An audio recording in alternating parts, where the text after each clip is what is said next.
Hai Sobat Finansial, pernahkah kalian bingung kenapa cicilan kredit di Bank A berbeda dengan Bank B? Padahal jumlah pinjaman dan waktunya sama. Atau kenapa ada yang bilang bunga flat dan bunga efektif? Nah, di sini kita akan mengupas tuntas rahasia di balik perhitungan bunga kredit perbankan. Karena memahami hal ini sangat penting sebelum memutuskan untuk mengambil kredit, agar tidak ada penyesalan di kemudian hari. Ketika berbicara tentang kredit perbankan, suku bunga memang menjadi faktor krusial yang wajib kita pahami betul. Mengapa? Karena metode perhitungan bunga yang diterapkan akan sangat mempengaruhi jumlah uang yang keluar dari kantong kita setiap bulannya. Bayangkan, dengan jumlah pinjaman dan periode yang identik, tetapi cara menghitung bunganya berbeda, maka angsuran bulanan dan total bunga yang dibayar bisa sangat berbeda. Makanya yuk kita pelajari bersama. Ada 3 cara perhitungan bunga yang umum digunakan perbankan, yaitu yang pertama ada bunga flat, yang kedua ada bunga efektif, dan yang terakhir ada bunga anuitas. Yang pertama, perhitungan bunga flat. Perhitungan bunga flat adalah perhitungan yang paling simpel dan mudah dipahami. Biasanya digunakan untuk pinjaman kartu kredit, kredit tanpa agunan atau KTA, dan kredit kendaraan bermotor. Karakteristiknya, bunga dihitung dari jumlah pinjaman awal dan dibagi rata selama periode pinjaman. Jadi, angsuran bulannya tetap dari awal sampai akhir. Misalnya, mari kita lihat kasus Bu Sari yang mengajukan pinjaman sebesar 120 juta dengan jangka waktu 2 tahun atau 24 bulan dan bunga 6% per tahun atau 0,5 per bulan. Berarti cicilan pokok yang harus dibayar adalah 120 juta dibagi 24 bulan, yaitu hasilnya 5 juta rupiah per bulan.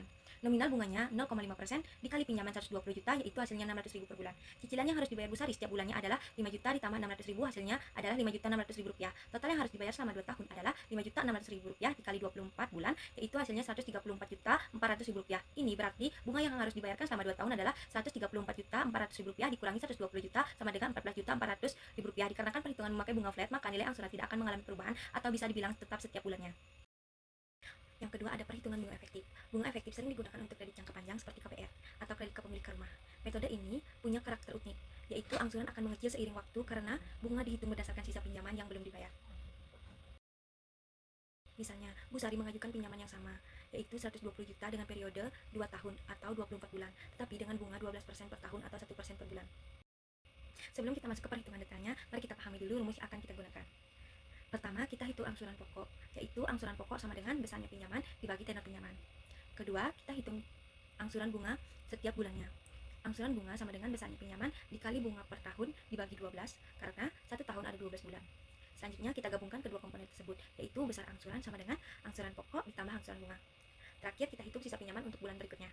Sisa pokok pinjaman sama dengan sisa pinjaman dikurang angsuran pokok. Jadi cicilan pokok sama dengan 120 juta dibagi 24 bulan sama dengan 5 juta rupiah. Nah, sekarang mari kita lihat bagaimana perhitungan diterapkan dalam tabel amortisasi. Tabel ini akan menunjukkan secara detail bagaimana angsuran berubah setiap bulannya. Untuk memudahkan pemahaman, mari kita breakdown perhitungan 3 bulan pertama sebagai contoh. Di bulan pertama, bunga efektif 120 juta dikali 1% sama dengan 1.200.000 rupiah. Cicilan 5 juta ditambah 1.200.000 rupiah sama dengan 6.200.000 rupiah. Sisa pinjaman 120 juta dikurangi 5 juta sama dengan 115 juta. Bulan kedua, bunga 115 juta dikali 1% sama dengan 1.150.000. Cicilan 5 juta ditambah 1.150.000 rupiah sama dengan 6.150.000 rupiah. Sisa pinjaman 115 juta dikurangi 5 juta sama dengan 110 juta. Bulan ketiga 110 juta dikali 1% sama dengan 1.100.000 rupiah. Cicilan 5 juta ditambah 1.100.000 rupiah sama dengan 6.100.000 rupiah. Sisa pinjamannya adalah 110 juta dikurangi 5 juta sama dengan 105 juta. Dan seterusnya sampai di akhir periode dengan total angsuran yang dibayarkan adalah sebesar 135 juta. Ini berarti bunga yang dibayarkan selama 2 tahun adalah 135 juta rupiah dikurangi 120 juta sama dengan 15 juta. Yang menarik dari metode ini adalah seiring berjalannya waktu, beban bunga yang harus dibayarkan akan semakin berkurang nilainya dan lebih kecil bila dibandingkan perhitungan bunga flat. Perhitungan bunga anuitas. Bunga anuitas adalah penyederhanaan dari bunga efektif untuk kemudahan nasabah. Ciri khasnya, angsuran bulanan tetap seperti bunga flat, tapi perhitungan bunganya menggunakan prinsip efektif sehingga lebih efisien. Misalnya, Bu Sari mengajukan pinjaman sebesar 120 juta dengan jangka waktu 2 tahun atau 24 bulan dengan bunga 6% per tahun atau 0,5% per bulan. Maka jumlah angsuran yang harus dibayar dihitung dengan menggunakan rumus sebagai berikut. Cicilan sama dengan pinjaman dikali bunga dikali 1 ditambah bunga pangkat tenor dibagi 1 ditambah bunga pangkat tenor min 1. Dan ini untuk hasilnya. Oh iya, jangan sampai tertukar antara metode perhitungan dengan jenis suku bunga ya. Yang pertama ada bunga fix. Bunga fix artinya persentase suku bunga tidak berubah selama periode tertentu. Misalnya, bunga 9% fix 2 tahun. Artinya selama 2 tahun bunga tetap 9%. Yang kedua ada bunga floating. Bunga floating berarti persentase bisa naik turun sesuai kondisi ekonomi. Biasanya KPR menggunakan kombinasi fix dan floating. Misalnya, pinjaman 15 tahun dengan 2 tahun pertama fix, tahun ketiga sampai ke-15 floating. Yang ketiga ada bunga caps. Bunga caps artinya bisa berubah tapi ada batas maksimumnya.